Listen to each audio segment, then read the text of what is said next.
I'm ready for my wife to die. This will probably get me a lot of hate, so I don't know if I'll be reading comments or replying. I know in parts of the story, I will sound like a selfish butt. Let's cut to the chase. My wife needs a liver transplant, and part of me wants her to die before getting one. And I struggled using the word want. But if I am confessing, I'll be blunt. Well, now that that is out there, how about a little background? Wife and I had been married for 12 years and have one child. We met in Germany. She is German, but moved to the States in 2010. Things were good for a couple of years.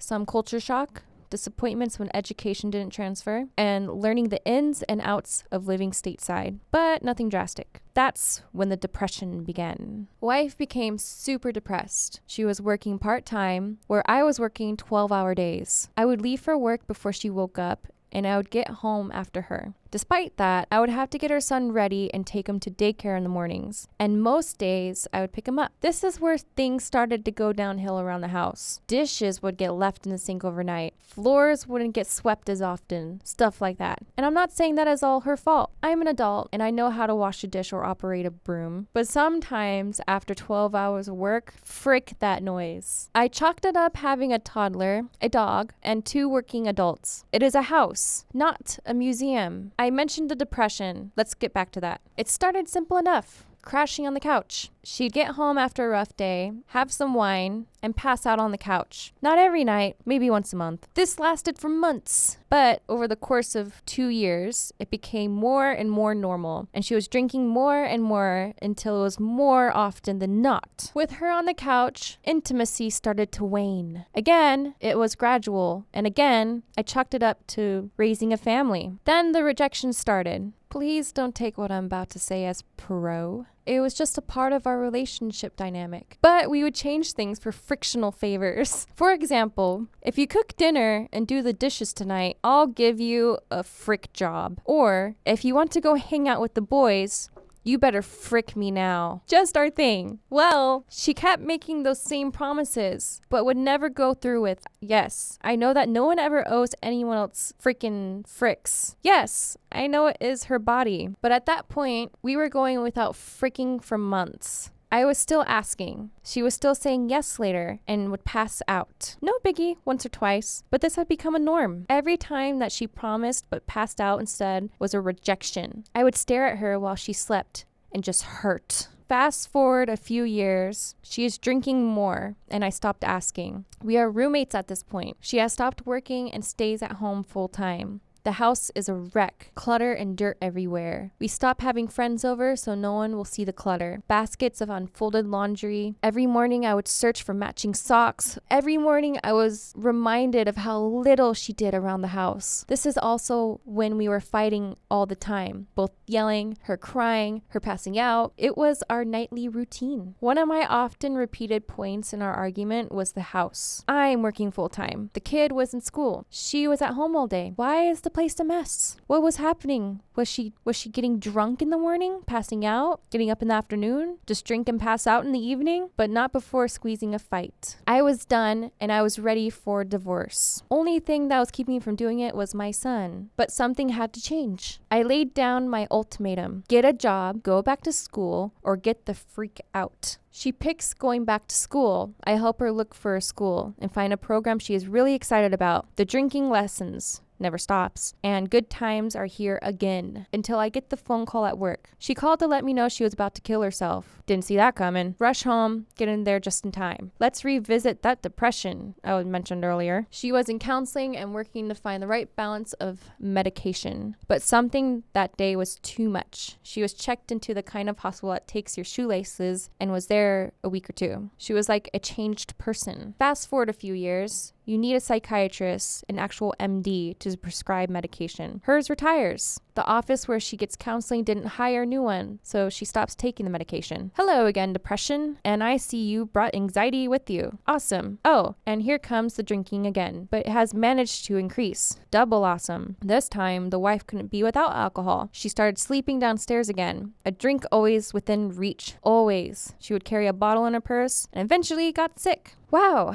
That was a lot, but it brings us to the last 2 years. At the beginning of 2017, she was hospitalized. Early stages of liver failure, but still treatable. Think she quit drinking? Nope. A few months later, I come home with my son to find my wife collapsed and unresponsive on the floor. Ambulance ride, ICU, coma. The doctors aren't sure she'll live. At this point, I'm devastated, but I try to steel myself for the possibility. The last few years haven't been great, and I was ready for a divorce, but I didn't want her dead. She is the mother of, oh frick, it hits me. It hits me hard. I was prepared for her to get sick, possibly die, but facing the real possibility, I realized I would have to tell my son. I would have to look him in the eyes and say, Mommy is gone. I hit bottom.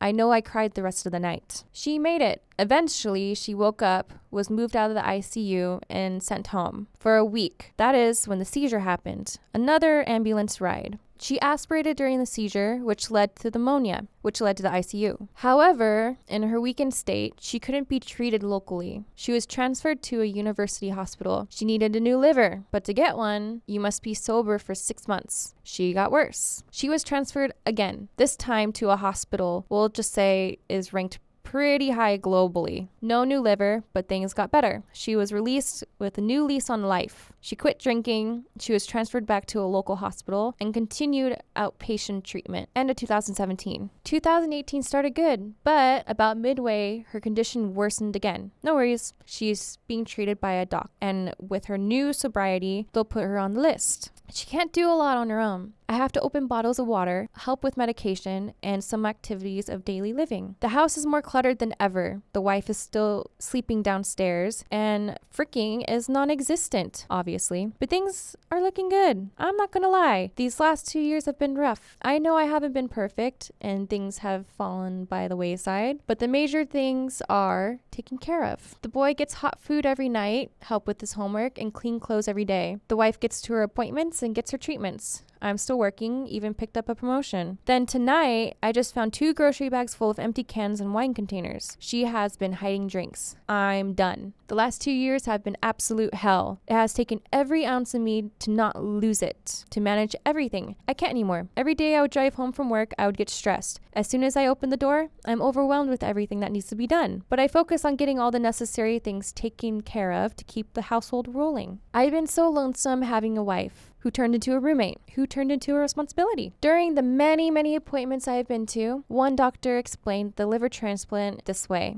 2 people will die so that you can live. The person who gave you the liver and the person who didn't get it in time because you did. So here's my confession. Part of me thinks my wife doesn't deserve the transplant, and my life would be easier if she wasn't here. So one of my initial questions here for this person is, has he actually ever talked to her as to why she's depressed? Like, if it's gotten to that point where it just goes all the way downhill, like, does she have an explanation as to why she turned to alcohol? Is she homesick? Does she want to move back to Germany? What is it? So I think that he feels that way about his wife because if she does get the transplant, she would just ruin the liver again and drink it to death when someone else would use it to their full advantage for their own life. So basically, I think he's just saying that she would take it for granted. Based on what he's saying here, he's saying that if she does get the transplant, she's going to screw it up and go back to how she was anyways, when someone else could take it and live their life to the fullest. I think the wife may be this way because of the depression. It might not even be a full reason as to why she's drinking herself to death. It might just be a chemical imbalance in her brain because a lot of people are depressed for no reason. But I think if you're at the point where you want your wife to die and you don't think she deserves it, I don't think you should stay together because of your son, because the son's just witnessing it, and she may need to be on her own, and she may need to hit rock bottom like completely, even if it kills her, because there's no way of helping her. She can only help herself. So a comment states that if you can get your son out of the situation, that would probably be best for him. Children tend to internalize their parents' problems. If you can get counseling, he should get it too. And I agree with that. And I think most of this confessional, this guy's mostly worried about him and then blames the son for not getting out of the situation. That's a load of BS, not getting a divorce and taking your son out of the situation, because what he sees is going to shape him for the future.